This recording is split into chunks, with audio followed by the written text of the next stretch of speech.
Hello दोस्तों, स्वागत है आप सबका इस वीडियो में। तो आप सब जानते ही होंगे, मेरी और वीडियोस देखी होंगी, तो मैं आप सबके लिए हेल्प के लिए एक वीडियो बनाती हूँ और मुझे भी आप सबसे से बहुत हेल्प मिलती है। तो ये नई वीडियो है, ये बहुत इंपॉर्टेंट वीडियो मैं लेके आई हूँ क्योंकि मैं बहुत एक्साइटेड हूँ इसके बारे में आप सबको बताने के लिए, क्योंकि मुझे खुद भी बहुत हेल्प मिला है और बहुत अच्छा लगा इसको देख के। तो जैसे कि ये मटेरियल जैसा आप देख रहे होंगे ना, तो आपने पढ़ भी लिया होगा थोड़ा बहुत किस बारे में मैं बता रही हूँ। तो ये एनसीईआरटी के नोट्स हैं। तो देखिए, ये तो न्यू आए हैं एग्जैक्टली, मुझे भी अभी ही कुछ टाइम पहले इसके बारे में पता चला मेरे फ्रेंड्स के द्वारा।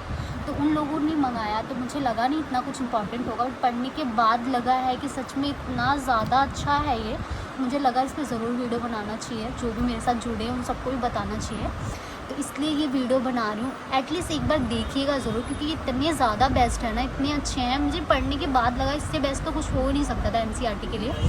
तो एनसीईआरटी को कितना प्रॉब्लम होता है आप सबको पता है ना, वो 42-43 बुक्स पढ़ना मतलब कितना मुश्किल है। तो ये ना नोट्स है एक तरीके से कि वो 43 बुक्स को ना कैसे रिवाइज़ करें। वो लास्ट टाइम पे इतना प्रॉब्लम होता है, कितना टेंशन होता है, आप सबको पता ही होगा। तो जो तैयारी कर रहे हैं वो समझ ही पाएंगे मेरी परेशानी को। तो ये इतना ज़्यादा बेस्ट है, ये नोट्स है। तो मैं एक बार इसको दिखा देती हूँ। और ये वाले जो देख रहे हैं ना, ये तो प्रैक्टिस के लिए बेस्ट है। लास्ट टाइम पे जब प्रैक्टिस करना है ना, तो उसके लिए इतने ज़्यादा बेस्ट है। मैं ना अंदर से भी आप सबको दिखाऊंगी तो आप सबको भी समझ में आएगा क्यों इतना ज़्यादा बेस्ट बार बार बोल रही हूँ, क्योंकि पढ़ने के बाद मुझे भी ऐसा लगा है कितना ज़्यादा बेस्ट है। तो जैसे कि ये देख रहे होंगे, तो ये फर्स्ट बुकलेट है। तो जैसे आप देख रहे हो ना, ये पॉलिटी की है, राज्य व्यवस्था की है।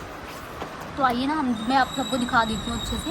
तो आज टॉपिक देख रहे होगे संविधानिक विकास, है ना।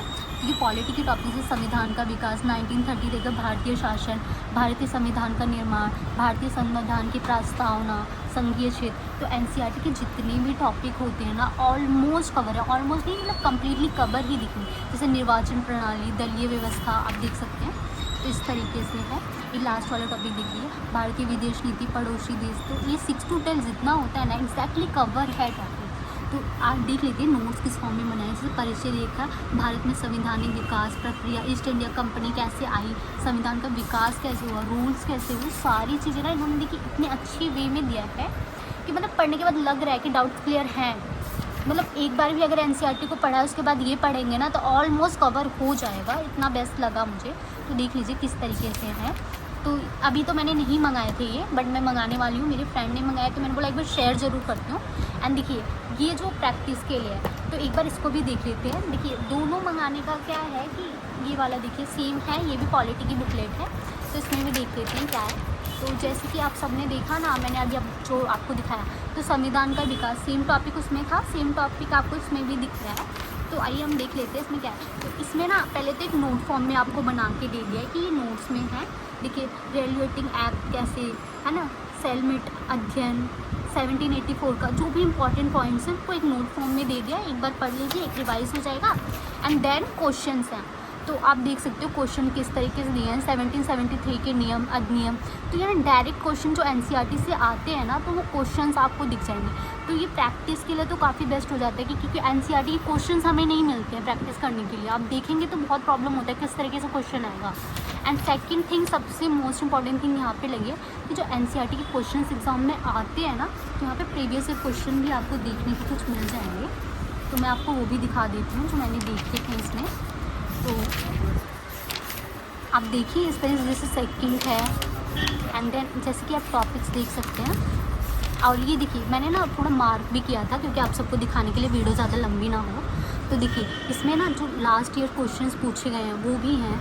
तो एनसीईआरटी के देखिए ये एमपीपीसीएस में पूछा गया है, प्री में 2023 में क्वेश्चन ये पूछा गया है। इसमें एनसीईआरटी से क्वेश्चन है, जैसे वर्ष 1956 में राज्य पुनर्गठन अधिनियम द्वारा कितने राज्य और संघीय क्षेत्रों की स्थापना हुई। तो ये क्वेश्चन आपको एमपीपीसीएस में डायरेक्टली एनसीईआरटी से ही दिख जाएगा। और देखिए यहाँ पे यूपीपीसीएस में भी पूछा गया है, प्री में 1990 में ये क्वेश्चन एनसीईआरटी से डायरेक्ट आया है, राज्य पुनर्गठन का ही। तो ये देख सकते हो, ये यहाँ पे भी दिखा हुआ है, यूपीपीसीएस मेंस का है, 2009 में पूछा गया है। तो इस तरीके से ना अगर आप देखेंगे तो इसमें प्रीवियस ईयर क्वेश्चन भी मिल जाएंगे। मैंने कुछ और भी मार्क करके देखे, देखिए जैसे यहाँ पे भी होंगे।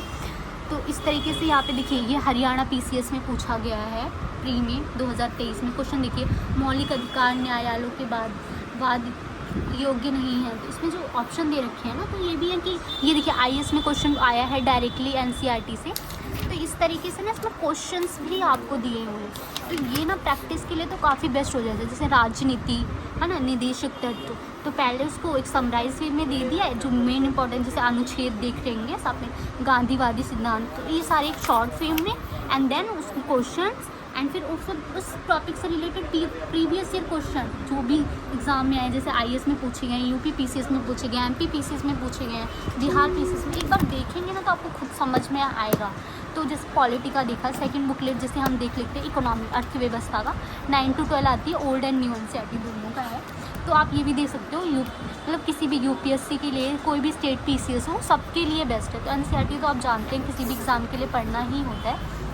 तो इसका जैसे कि आप देख लो जो इंडेक्स है, एंड सेकेंडली अब जो इसके टॉपिक्स है इकॉनमी की श्रृंखलाएँ जो हैं, जनसंख्या वृद्धि, सतत विकास, तो वो सारी चीज़ें आपको देखने को मिल जाएंगी। देख लेते हैं, तो इसमें हम इकोनॉमिक्स के क्वेश्चन देख लेते हैं किस टाइप से पूछे गए हैं इकोनॉमी में प्रैक्टिस के लिए। तो ये इकोनॉमी की बुकलेट है हमारी, पहले इसका इंडेक्स देख लेते हैं हम अच्छे से। तो इंडेक्स देखिए 6 to 12 तक का इंडेक्स इसमें दिया हुआ है। तो जैसे देखेंगे ना आप राष्ट्रीय आय, ठीक है, तो इससे रिलेटेड आपको क्वेश्चन देखने को मिलेंगे। पहले राष्ट्रीय आय से तो किस तरीके के क्वेश्चंस हैं इस चैप्टर में, तो राष्ट्रीय आय की आप प्रैक्टिस करोगे यहाँ से।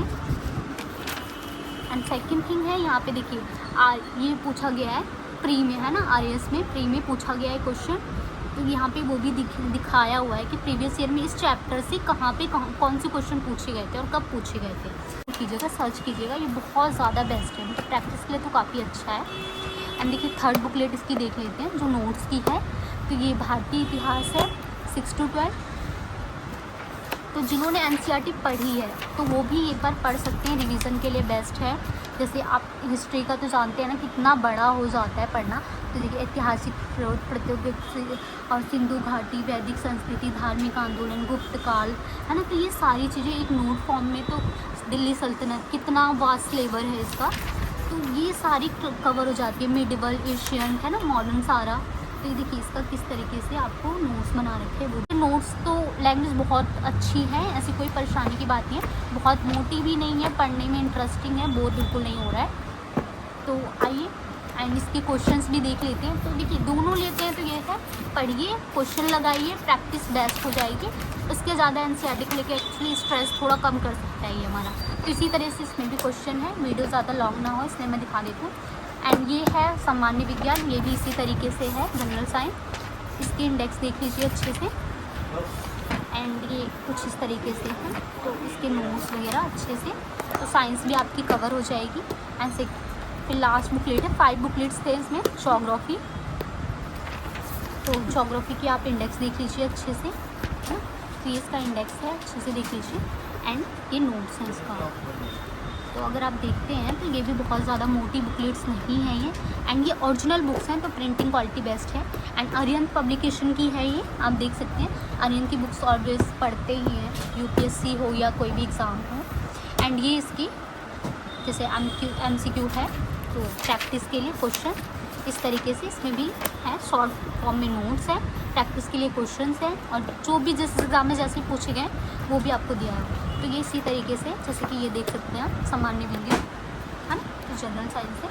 तो इसमें भी हमें 5 बुकलेट्स किसी भी बट है, और इन्होंने यहाँ से ऑर्डर किया था। ऑलवेज मैं हमेशा यहीं से स्टोर से मंगाती हूँ, तो उन्होंने मंगाया तो मैंने जस्ट चेक कर लिया क्या है ये, बट बहुत बेस्ट है, तो मैं भी ऑर्डर करूँगी।